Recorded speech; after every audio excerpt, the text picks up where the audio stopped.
problem is ourselves, and there's a condition with the human psyche that produces the psychopath. The highly functional ones are the ones that get into the high positions of power because they have the wherewithal, they have the capability to manipulate. And psychopath thinks of everybody else as things. We're not people. We are things to be used to better themselves, to better their situation.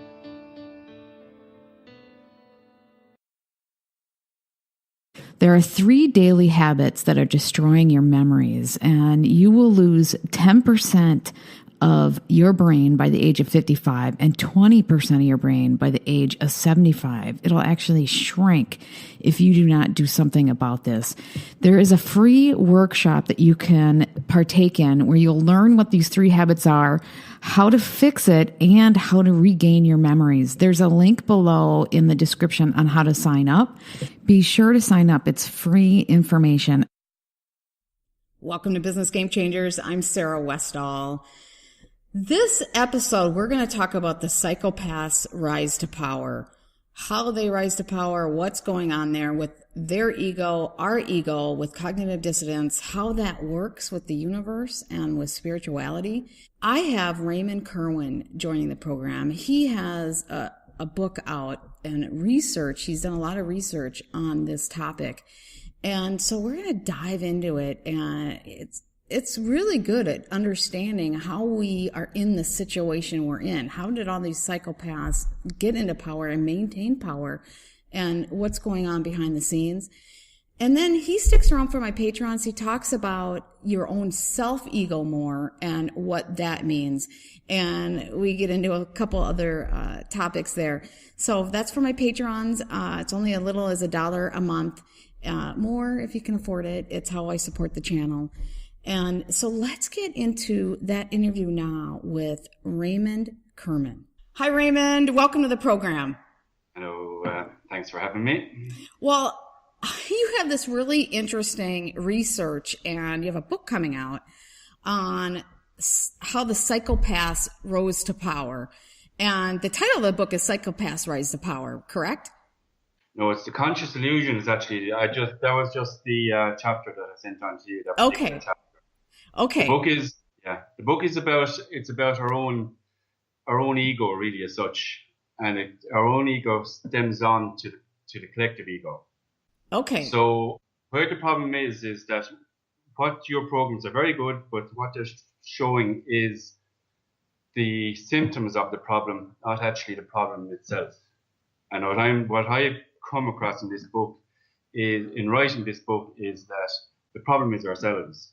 And there's a condition with the human psyche that produces the psychopath, which takes control of our systems. Now, would you say the psychopath versus the sociopath? Because a lot of people say a sociopath is worse than a psychopath because a sociopath can camouflage themselves. And go ahead. They both can camouflage themselves. There's different levels of psychopaths, and then there's the highly functional one and the psychopath that isn't so functional, that just kind of gets by. The highly functional ones are the ones that get into the high positions of power because they have the wherewithal, they have the capability to manipulate and play people and manipulate people. The sociopath is a different character. So the psychopath has no conscience. They can do what they want during the day, kill whatever it is, and they go to bed in the night and put their head in the pillow and they sleep sound, no problem at all. The sociopath still has a conscience, but he ignores it. So the conscience is still tapping at him, and he has to deal with that. So they have an issue to deal with. Psychopath has no issue. Okay, so a psychopath is really worse than a sociopath. It depends on where you look at it, because a sociopath should know better. The psychopath doesn't know better. He's surviving. He's in a me against the world mode because he feels threatened by the whole world. The source of where the psychopath comes from is, there's different theories on this, but my thinking is that when they're young, they get a very abusive upbringing and they have a major trauma. And the trauma puts them into a situation where they become defensive against the world. So they shut themselves down. They would have had love prior to this, they would have been able to experience love, but they exposed themselves and the love caused them to get hurt. So when they got this rejection or beating or whatever it is, this love, I don't want to deal with it anymore. So it presses it down so deep that it's locked away for the rest of their lives. They don't deal with love anymore. So what they have to do then is they have to replace this with something else. And what they replace it with is sensation. So the best sensation they can get, or the greatest sensation they can get, is power. And so that's why they're so attracted to power, because that's how it makes them feel good. Now, how does the social... Go ahead. It's the only way they can feel. It isn't even feel good. It's the only... It's validation. And I'll just go back, if I can, back to the ego part, because we're kind of jumping ahead into where the problem comes from. This might be new to your listeners now, but it was new to me a number of years ago. And I'll just give a little bit about cognitive dissonance here, if I can. You've been talking about cognitive dissonance a bit in the last few episodes, more so than usual. And the reason for cognitive dissonance is playing a part is because people in general do not believe that there are people out there that can be as bad as they are. Well, yeah, because you can't, because I had a normal upbringing to a certain degree. I mean, I had my issues too, right? But in general, my parents loved me, even though they had their flaws. I can't see myself ever even, I mean, I won't let myself, the thing is, I won't let myself mentally even think about it. So the fact that, I think most people are like, oh my God. So this is a core belief that you have. It's part of your being. Yes. So it's an identity that you have, and you cannot, and you have a picture of the world. And if that's challenged, it challenges who you are. So now we're going to go back to this little step beyond that again. So who are you? So we come to the conclusion that we are our thoughts, I think, therefore, and that sort of stuff, right? I'm sorry, repeat that. We come thinking that we are our thoughts. Like I think, therefore I am. Okay, yep. But we're not our thoughts. And I'll give you a little exercise just to prove this. So if you close your eyes and not think the next thought now, but watch in your mind for the next thought to appear. Just close your eyes, just a quick second. Watch for the next thought to appear. Okay, what happened? Nothing. Yeah. So that's what everybody does. You can't, when you're watching for the next thought, you don't think about anything. You go into a meditative state. Okay. No, it's not. It's if you are not your thought, if you are not your thoughts, because nothing was happening, but you were still there. Yes, exactly. So who are you then, if you're not your thoughts? Because you are the awareness that is watching for the thoughts. So what we are is, we're not our thoughts, we are awareness. And what free choice is that we are the awareness that has the ability to choose which thought to give our attention to. Oh, okay. Does that make sense? Yes, that does. Yeah. So that's free choice. And free so, choice that, so I choose to give attention to goodness, good thoughts. Whereas a psychopath does not necessarily, doesn't filter. He does what he needs. He needs what his thoughts is all about. I have to survive against this world. Oh, that makes sense. Okay. Which is a threat, and is always a threat to him. So they don't have any resilience. Everything is a front. They are shallow behind it all, as in they don't even have confidence. They have to build up this whole display of, look how great I am, look how grandiose I am. And everything is put into maintaining that story. Greenflower, the world's largest video network for trusted cannabis knowledge, is now 100% free. They are taking all of their hundreds of videos and information and making it free to the public. Their mission is to educate as many people as possible about cannabis. You can treat specific ailments with cannabis. You can understand the science of cannabis. You can enter the cannabis industry. What's the best way to make money selling cannabis? Cook with cannabis, invest in cannabis, and much, much more. You can watch many of the world's leading cannabis experts, doctors, scientists, researchers, and entrepreneurs on Greenflower anytime you want when you sign up. The link will be available below. And remember, it's 100% free. So don't forget to sign up. What about the sociopath? He's just decided that I'm going to do what I like and I don't care. You see, the conscience, okay, this is where the conscience comes in. The conscience is our little kind of, we have our core belief, our conscience is sourced from the core belief. So you have the conscience to kind of keep you on track. So I'm doing something bad here and I shouldn't be doing it. You don't feel right about it. So it kind of steers you back onto the correct course. But the sociopath says, no, I'm not listening to that. He shuts it down to a degree, but it's still there. It's tapping away at the back all the time. So the sociopath can be saved.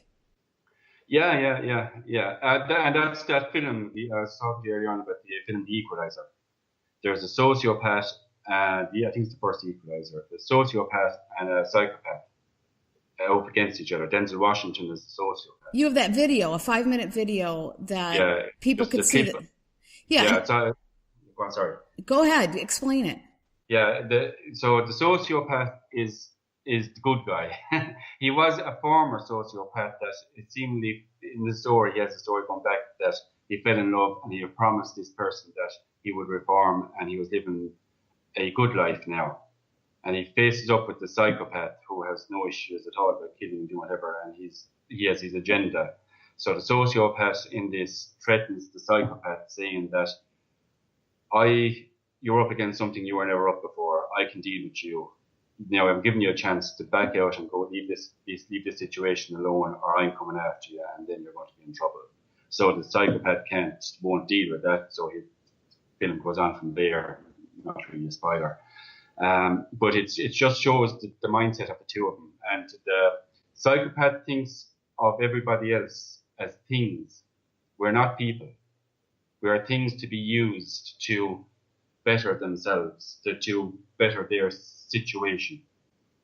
And then so the higher up in power they can get, the more control they have. And control is an issue that, okay, here's one now that I'm going to have to go into, is that this story that we make up, that story of Sarah, that is we formed from when we were a child. We have all these things that happen to us in certain events, and as a child, we interpret them as a child would interpret them, and we decide whether this is good or bad, and Mammy said this and whatever it is, and we go with that story. And we build up our persona from there. Now, there's a little bit more to it than that, but that is kind of the gist of it. We take on beliefs when we're small, but they're beliefs that are based on assumptions. They're not definite, they're not reality, but we make them part of our core belief.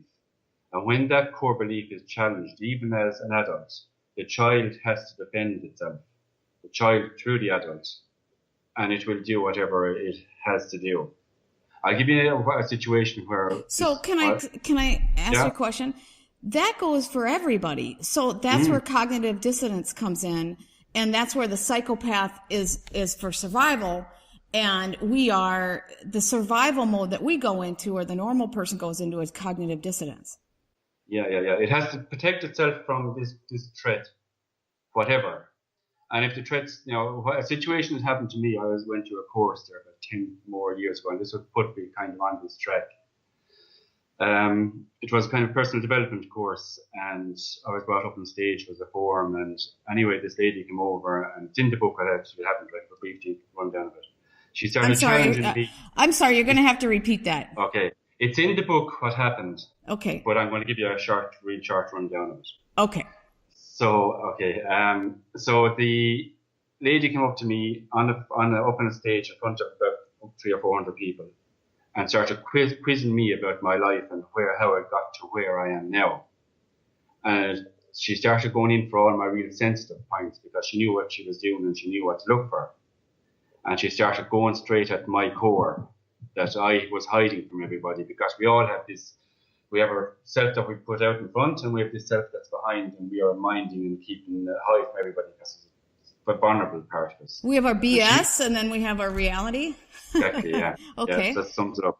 So she was going for my BS, and she was finding it, and when everything was coming, and I was there, and I was getting really challenged. And what happened was I felt my hand go into a fist, and my arm was getting ready to hit her. Now, I don't hit people, and I'm not that type of person, right? So, but it was there, and I was kind of, what's happening to my arm? And I was there, and next thing anyway, I was about to swing, but I got control of it, and it was really difficult to stop it from swinging. I had to do everything, I had to muster all the wherewithal I had to hold it in place. Anyway, that subsided, and then a voice came in my head, you need me to get you out of this mess. And I said back, there's another voice in my head back to it saying, you got me into this mess, how are you going to get me out of it? And the first voice went silent.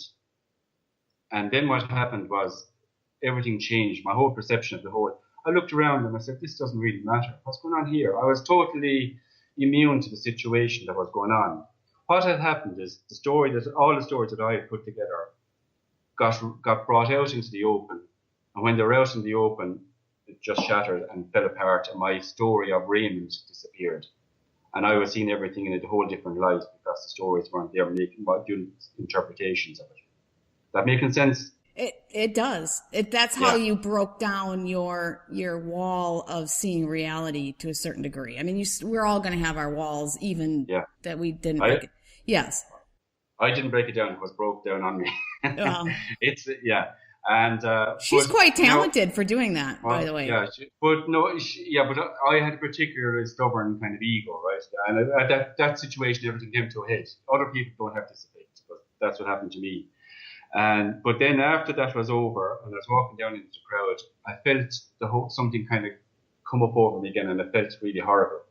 And I knew it was back again. Now, I didn't know what happened at that time. I didn't understand what I'm after saying to you.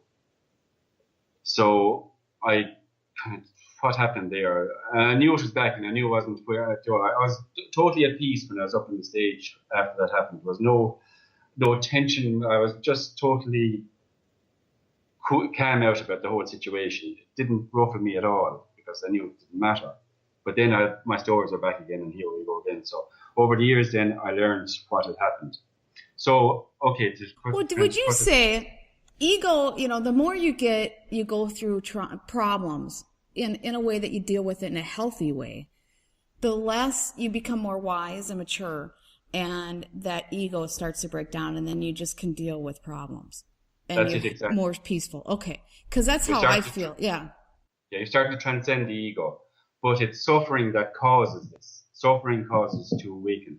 Well, suffering that's not dealt with in a healthy way. Exactly. Yeah. So we can, that's it exactly. So now here's the realization that I had in writing the book. This is a big realization, is that the ego is not real. It's an illusion. Now it has a purpose, and I explained that in the book. But it's not real. It's an interface between the spiritual world and this world. It's how the spirit can work in this world. But when we're born, we take on all these stories, and we forget who we are, and we are caught up in the melee of what's going on. So some people can manage to break out of this. But okay, so now what's happening is that if the ego is not real, and on a level it knows this, so it is all the time trying to protect itself from having to face this reality that it is not real. It's like our identity has been hijacked by another entity. And in effect, it's a parasite. That's hard. That's where cognitive dissonance can come in, because now we feel this is challenging me, and I don't like it. When I started to find this, I felt very threatened. So the ego itself is a parasite. The ego itself is you overcome that through wisdom and dealing with things, and then that's what pushes that out. Its job is to serve us. That's its purpose. It's supposed to be the servant of us, but we become the servant of it. If you've had trauma that hasn't been dealt with properly. If we don't know what's happening, if we're unconscious. Okay. The ego is controlling us and allowing us. So our fears are dictating all our actions every day, rather than what we want to do. Okay, that makes a lot. Okay, now let me ask you a quick, a few questions then. Yeah. Okay. Because we're going to talk about what the source of the rise of power of psychopaths are and how you've seen that and what we're observing. Now, have we always had psychopaths in power, or are we in a particularly bad time right now? Yeah, there's a quote I have in the book there, and it's from Cicero, and it's Cicero has one quote. I can't say it off by heart, but it's about the enemy at the gate, or the enemy inside the gate, I think it is. And he's more to be feared than the enemy outside, because this enemy walks amongst us as us and talks in our forms, but he's really an imposter and he's working against us.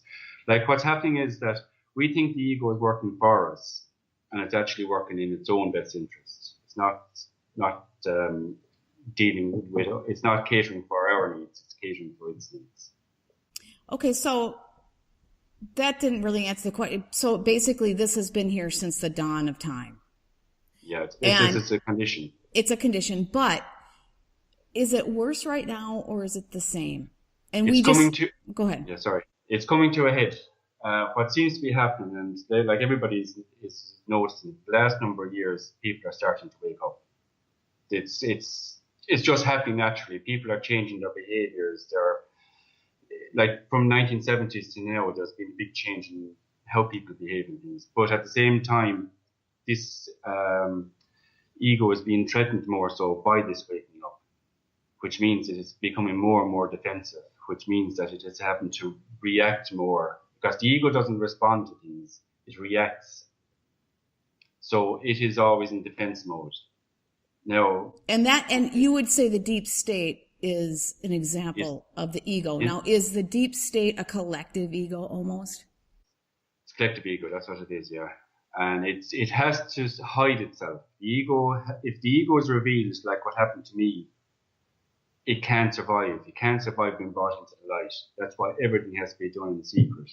And all these conspiracy theories, the likelihood is that they are a reality more so than a theory, because it's the condition that we have, and it wants to keep things to hide. So, like, if you look at the media as the egos or the collective ego's conscience, like, if your conscience, the deep state becomes like a sociopath. That's actually a good analogy there, because it knows what's going on, but it chooses to not let the collective hear what's going on, so it shuts down the media from informing the collective as to what's going on. So the collective is okay. But people like you are tapping on the background, saying, wake up, wake up, wake up. And you are getting more and more power, like people like you. And this tapping is getting louder and louder in the back of the collective consciousness mind. And when it gets to a critical point, the collective wakes up. It doesn't have to all wake up. It's just a bigger percentage than what it is now, and it's critical mass. And then there's, when do you think we'll get to that critical mass? Because that makes sense to me. And, I still run across a lot of people that are so incredibly in the dark. Yet I run into more people that aren't as well. So when are we going to be at that critical mass? I can't really say. There's a battle going on at the moment. It could go like this is the battle that's going on. It could go either way. The question is, does the human race wake up or not in time? That's we're capable of destroying ourselves. That is there. That's part of that is part of the free choice. Go on. Are there places in the world that's more awake than others? I mean, is the U.S. a little more asleep than other places because we're so controlled, our media? I mean, our media is really controlled. Yeah, but it's the nature of the ego to be in control. You have to remember that. It wants to control everything. And that's its downfall in the end, because what happens is there's so much you can't control. One thing you can't control is change. And change will always happen. So they want to have everything in order, everything the way they want. And they want effectively a robotic society that they can control. Everybody is kind of on a plug or on a switch. Yeah, they want us to do exactly what they want. Now, do you think because they're reacting and they're becoming defensive and it's getting obnoxious? They're getting scared. That's why that's happening. It's crazy what, the blackout on some things that are just so obnoxious to have a blackout on it. Is that taking them down themselves because it's becoming more and more obvious? Yeah, like change happens. That is inevitable. They want to control it, but change happens, and they want to control it, and change happens. Eventually, something happens that they can't control anymore, and it all starts to fall, and then the whole thing falls apart, and they're just left there with they get exposed. That's really what happens. They get exposed bit by bit, one bit, and then another reality, and then people start to think if this is real and this is exposed now, what they're telling us over here? Are they lying to us on that as well? The whole narrative that they've been given to to the population starts breaking down. Yeah, because once you start to be personally affected by something, like you go to the doctor and you realize, gosh, none of this is working, and then you try something else and it works. You realize, oh wait, maybe the medical establishment is really messed up. You go to a chiropractor and they fix it in a week, and your doctor has been messing around for 2 years or whatever. And so you slowly start in a small scale and then start questioning everything. Mm-hmm. And there's more, like, if you look into what are supposed to be the conspiracy theories, and you go on the internet and just start doing more research, like what happened to you, I believe.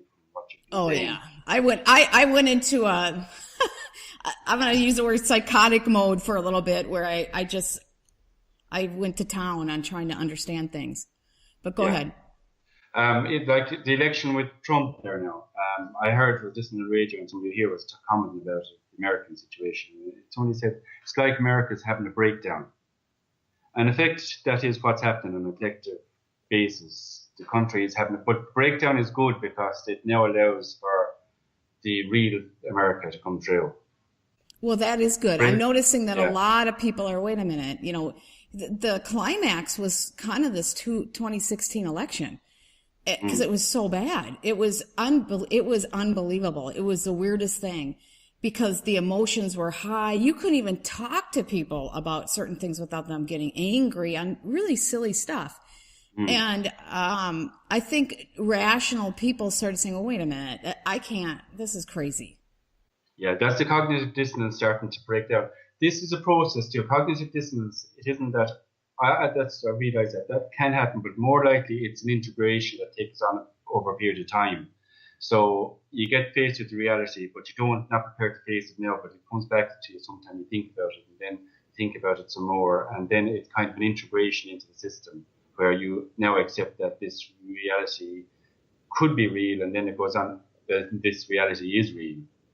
Okay, well, let me talk a little bit. How did we get in a situation where we're accepting psychopaths or psychopaths, or maybe sociopaths too, in power? How did we get to that? How do we allow that to keep going and occurring? Because we're so innocent. We don't believe that this could be happening or is happening, and they keep a hide. They don't show themselves. Like I'm talking about who gets to the real power, and this is probably the power above the president. These are very high functional. These would be people with very high IQs that are able to have great people skills, that are able to deal with situations, but they do have a limit. It seems now, this is an idea that they seem to be quite limited on their creativity. They don't come up with ideas or good ideas. You seem to need the emotions part of the mind working, and this is like you understand about the left and the right side of the brain. One is logical, one is creative. Like for the brain to work at its maximum efficiency, both sides have to be working together. But psychopaths are working totally with the logical part of the mind. Actually, a good film to that is it explains how this person operates. Is Ex Machina. It's the computer, the robot computer that is the person. And if you watch that film, you'll see how the psychopath functions, and it's purely a logical process. Well, they don't have creativity. Well, that's interesting, and that's maybe another way you can identify who a psychopath is as well. But let me ask you, do they with all the Luciferian crap that we're hearing, do they purposely create psychopathic children? That wouldn't be an area I'd be expert on now, but that's what I've kind of come across, is that they're intergenerational, and they kind of bring them on. They keep the flow going. Like they took over control an awful long time ago, and they've been holding on to control. And they've been a hide from us for so long, and we are so asleep that they can do what they like, and like have us voting for 2 presidents, would say, thinking that we have a choice, and there is no choice. Well, now, having said that, sorry, I want to say, just breaking with Trump, it didn't seem that they expected that to happen, and that could be part of what I'm saying about the change. Change is inevitable, and when something's time comes to change, that can't be stopped, no matter what. When something's time has come. Okay, which is really great if there's this awakening. Now, let's get back into creating these psychopaths. They're smart and they think logically, and they know that if their children are also created into psychopaths, they're going to be able to continue. Whereas if they have the emotional side, they won't be able to do a lot of the things that they keep doing. Is that their mindset? The system breaks down, yeah. Their control breaks down. So they know they need a psychopath to run it. Yeah. And they know how to bring it about. And that's why they do the ritual, the crappy things they do to their children to create that psychopath in them. Yeah. They don't love them, right? They don't love them. But why do they? No. But why do they care about their own children than making them? Is that part of their ego then? It's part of their ego, yeah. So they have to have a story for their existence. Like, we all need purpose. We all come into this world with purpose, and that's part of our ego. It's an attribute of the ego. So that is still in them. So they have to believe that they have a purpose. So they beat the crap out of their kids to be their tool, which is to create the next psychopath. That's an area now I have a bit of cognitive dissonance with all the time. I appreciate how you were able to, I know it's not easy for you to go in face talking about that. I couldn't do what you're doing now, to be honest. Well, I've come to that conclusion over time, that they do it on purpose because they know that it's a superior way of thinking to continue. Oh, yeah. Because a normal person wouldn't make the decisions they're making, and so the only way they can, so they purposely craft that.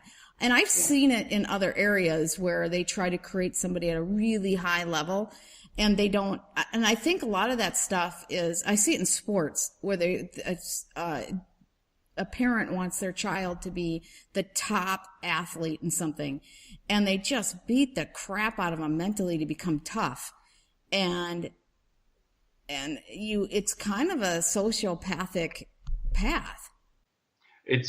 What they're trying to do is they're trying to validate themselves through their children in that situation, because my child is great, so I'm great, and so everything that's part of me is great, which is my child. Yeah. So, like, if you think about the ego, everything it does is about validating itself. Because, and here's the thing: you have to remember is that the ego is not a reality; it's an illusion. It's an illusionary self. And on a level, it knows this, but it's in denial of it. So it has to keep bumping itself up with affirmation from other egos. And that's what it's all about. It's more and more validation it needs to get all the time. It's insatiable. And so now we have this collective mind, you say, with the ego. Like a country has almost a personality. Now, how does that differ from just culture? It's kind of the same thing, yeah. Culture and personality. It's pretty similar. It's just a different name to it, I would think. A different name to it, but it's really based in this collective ego deal.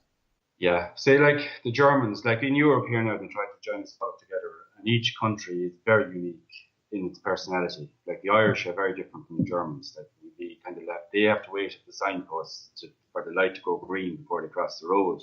We wouldn't even consider that. We just go straight across the road. They'd walk down 100 yards to the traffic lights, press the button, wait for it to go green, and then cross the road. And this is not theory. This is what happens. Well, we do that here in the United States. Well, it's a kind of, we're like in between the two, but all cultures have different, there's different ways you can, different extremes, whether they follow rule oriented or whether they're not. Like in Mexico, it's like one big chaotic mess, in my opinion. Yeah. And you go to the United States and we're like really structured compared to Mexico. Yeah. And that's the trait of that personality of the country, if you want to put it that way. But okay, so now let's talk about the psychopath rise to power, because we're in this mess, right? How do we break this down? Like Trump's, I know a lot of people like Trump, and I like a lot of stuff he's doing, and if he's not in their group and he was elected and they were surprised and he can actually break stuff down, this is great. But let's face it, he has some psychopathic tendencies. I don't know. He's more narcissist. Which is different. Okay, how can you? It's kind of a scale. It's the narcissist would be they like the validation, but they're not. It's a scale that kind of drips into the psychopath. Like a lot of people think that makes sense. Hannibal Lecter is a psychopath, and that is a psychopath, and everything else is something, a sociopath or something like that. But Hannibal Lecter is a type of psychopath. There are other psychopaths who are just very clever and stay behind the scenes, and they don't have, we'll say, the drive that Hannibal Lecter would have. Okay. They have a drive just to be in power, and that's where they get their buzz from. Well, and it's very clear that he loves his children. And a psychopath wouldn't love their children. I mean, I'm sorry, I clearly can feel it and see it in him. No, and that's so I'm saying he's not. He has feelings. He has those emotions. They're not suppressed to this level that the psychopath won't even acknowledge that there is such a thing as love for him, because it's gone. It's shut down so much. So, and the other part of that is that in that it's so gone so far, they can't even acknowledge they have a problem, because as far as they're concerned, they're fine. We have the problem. We have emotions to deal with. Oh, that makes sense. That's part of their whole deal. You're weak. You're weak. Yeah. I'm a weak person because I can't make that decision because I will second guess my emotion and I'll do what I think is more right. Where they're strong because they can just go and slaughter all these people. Well, they look at it as in we're doing decisions that are necessary and that need to be made. They rationalize it. Yeah. They rationalize evil. Yeah. And then go to bed in the night and have a nice sleep and get up in the morning. And, there's some to that, but that's why courage is different, because courage is a sense of knowing what's there, but you do it anyways because you're courageous enough to do what's right. Exactly. Versus being oblivious and you do it because I think that's a sign of weakness, because you're completely clueless and you're doing it anyways, versus courageous because I know I have to do this because overall it's the right thing for mankind, but it tears me to my core. That's courage. But that's you see, they'd be kind of laughing at what you were saying, because they see that as weakness.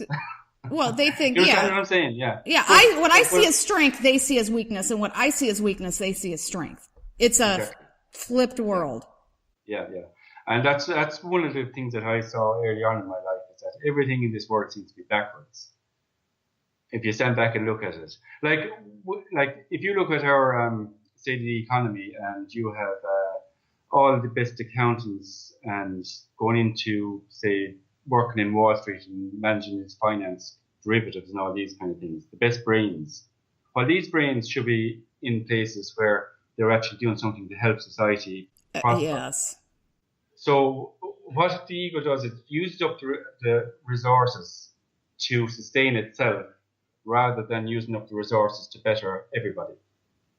That makes sense. And that's why our priorities seem so messed up. And they are so messed up because we're we're not doing the obvious. That's why our children, over 50% of our children in the child welfare system are being sexually abused. It's worse in the system than out.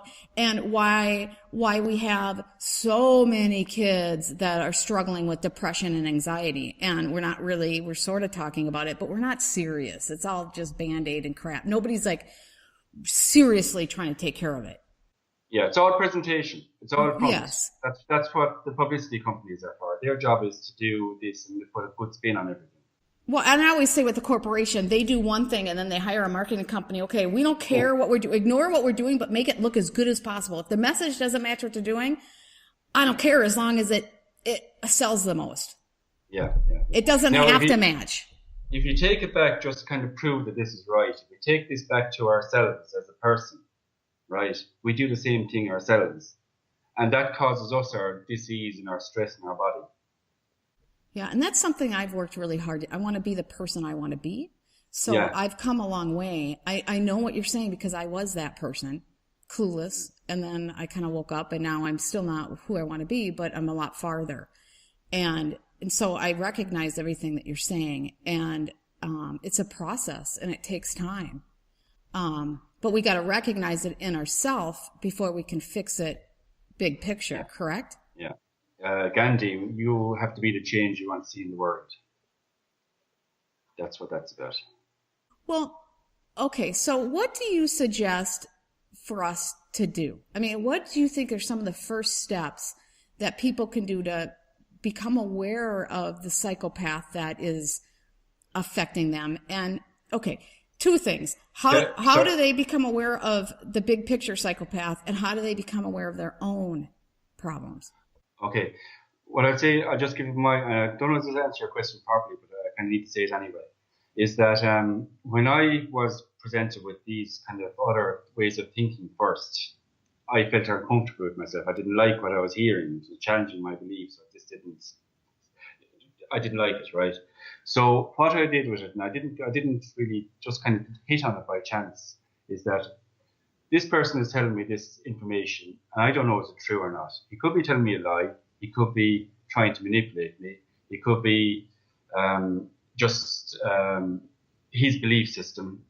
So I don't know. So what I'll do is I'll take that information on board. I'll park it. I'm not going to say whether it's true or not. It's there. Like and if I can find information that validates that from a different source, well, then maybe there's something in that, and then I kind of start more integrating it. So I like this idea of, and I've been thinking about that too. So we're in the same way, that parking it for a while and being okay with not knowing, being okay with, because a lot of people want to know and make a decision and pick a side and all this stuff. Well, be okay with the unknown for a little bit and start doing some research and let it play out a bit. And when something, like you get information and it starts coming back and you kind of feel it in your system, say your body, if you can have your body is part of your system. If it feels right in your body, you can, then you can feel you're on the right track. And that's another step. And then you'll find something else. The information does come to you. If you're looking for the truth, it seems like if you look for the truth, it comes to you. I like this. Yeah. Well, in your research, what did you learn that you were just like shocked about things like when it comes to who's ruling the world and what's really happening? I mean, what did you learn that was like, oh my God, I've come across this all the time where I wish I didn't learn that, but now that I did, oh well, and it's probably better that I learned it, but I don't want to have to go through the pain of dealing with it. Well, the hardest thing I had was that I'm not who I thought I was. I'm actually something else. So that was the ego kind of identifying that, hell, I'm not, and that's great. That's uncomfortable. Yeah. Well, okay, so you've learned something about yourself, which is a great process, a lot of value in that. But what about the outside? Well, I won't say, okay, those child abuse things, I just really don't like to go with it, to be honest, because it's so bad. I'd stay away. It's true. It's true though, right? It's true. It's so hard to think about. Yeah. I know there's plenty of evidence for it. I'll give you kind of a, for instance, that's like how Putin came to power. That's actually there's a video on YouTube about that and explains the whole process. Yeah, please go into that. Well, I'll give you a bit of my own story, is that effectively he was set up, the banks were involved. The banks moved in when after Gorbachev, banks moved in kind of effectively plundering Russia. And Putin was brought in kind of to help in the power change process. And Putin was KGB. But what happened seemingly, as far as I can make out from the video, is that Putin was a bit cleverer than they realized. And when Putin got into power, he took power, and they all had to run for the hills. So the bankers had to more or less get out of Russia as quick as they could. So Putin was a mistake by the bankers. They thought they could control him, and he was his own man, and quite clever, it seems. So Putin ended up being one of the best things for Russia. Probably, yeah. And I don't know a lot about Putin, but from what I've seen about him, he probably is quite a narcissist, and like Trump, but he does care about Russia and Russian people. Well, I heard a story where there was a town where I think Jake Morphonios talked about this, where they were pillaging. It was with John McCain and one of his partners, and it was this I think it was a gas company, and it was a utility company, heating company, and they were pillaging this town, and people couldn't pay for it. They were shutting down heat in the middle of the cold. It was really cold there. And then people were striking from this company. And so they just fired everybody. And so it was this mess because they had a lot of money. And so Putin heard about, because I guess the strike, they striked them, and it was like miles and miles of a strike. And a lot of people, Putin heard about it, and he went there and he forced them to hire back the workers, turn on the heat, and he was just so angry. He did what was right for the people. And it's a very interesting. Yeah, I think that video is actually on YouTube. I thought that was really great because he noticed that they were completely taking advantage of these people. Yeah. No, I'm not saying he's an angel. Oh, no. But I thought that was interesting. But he might have used it. He might have used it because those are political adversaries too. Like if you look at it, like Russians are people the same as we're people. It's just we're in a different country and a different ideals, a different system we're brought up with. Like the people of the world is the same the world over, really. But we all get our identity, and and part of our identity is the state that we are brought up in. We start attachment to, I belong to this state, and this is the best country in the world. Whether it is or not, whatever country you're being brought up in, you're going to be told that. Well, yeah, and that's what, and you want, because that's part of your identity, right? Yeah. Like in Mexico, I mean, every country does goofy things. In Mexico, there's a past president, there's a big city called Pachuca outside of Mexico City. And the past president, there's a highway, a tollway, and the past president owns the flipping tollway and gets all the money from the people that, he's making a fortune on it, and they charge a lot. People don't make hardly anything, and it costs like $2-3 to go. So he's just pillaging people and used his presidency to make a fortune. And that's very common in that country. And so every place has this bogus stuff that people do. Yeah. And like the system maintains this. The system is designed to keep this in place. How could that possibly be? Everybody knows it and it's still happening. Yeah. Now, can you solve that? How can everyone know something like that and it still happens? Because the system is so well structured and in place. It's so locked in that it can't be challenged. Like it takes years to put the system together, and all of the cronies have to be put in place, and everybody, the payoffs, everything has to be sorted out. And once that is in place, it's very hard to change it. Like really for a revolution, it kind of gets down to the point where people are hungry before they will really do what has to be. It has to be destructive. You have to break it down destructively a lot of times. Yeah. And can it be a nonviolent destruction?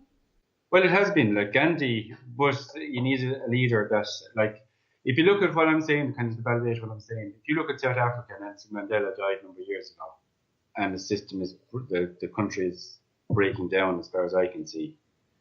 Nelson Mandela was a consciousness that was holding that country together. If it wasn't for him, there would have been civil war. And that's not why. That's not why they're stealing land from white farmers and all sorts of stuff going on there. It's different people. If Nelson Mandela was in charge, that wouldn't be happening. Like, what I'm saying in my book is that we all have to become conscious of what's going on and be aware to it. And if that happens, and if we're all, okay, we'll be pushed to say we get up to Gandhi's level, let's say. But if we all had a mindset heading towards Gandhi's and they wanted to put an army together, an army of Gandhi's wouldn't do much fighting. No, but it would be, like he says, he's not passive. He's extremely aggressive in a peaceful manner. Yeah, that's it exactly. Yeah. But he's working from a level of understanding of how the universe works. Yes. Not from a logical Earth's way of working. Like the flow of energy and ego and all that. Yeah. Gandhi would have very little ego involved. He'd have been just his true self. He was living his path. He was doing what he came here to do. And did it very well. Now that's why passion works so well. Because if you follow your passion, your ego is not involved, and things tend to fall into place. Yeah. I've heard you even talking about you doing your work there, and some things just fall into place. And no work involved in it, and it's great. But that's because you're living your path. When you're living your path, that's the way. I won't go too far in this, but you've kind of set things up for yourself to work. Yeah. And like it's when we go off our path that we get out into the thicket of the jungle and things get really tough for us. Like if you think about it as, say, synchronicities, you know what I mean by that? Coincidences.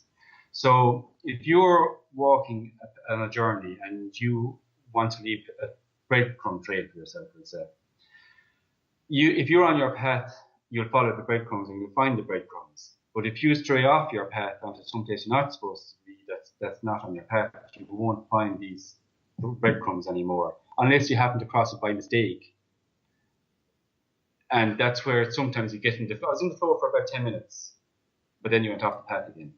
But can you be in a situation where it can just get so hard and the path is right, where you don't feel like you have breadcrumbs, but you know it's the right thing to do? Yeah. I think you can get to a dark spot, but not because it's dark, it's because the situation can become pretty dark. Okay. Someplace the path is really wide, and no matter what you do, you get through it. But someplace the path goes very narrow.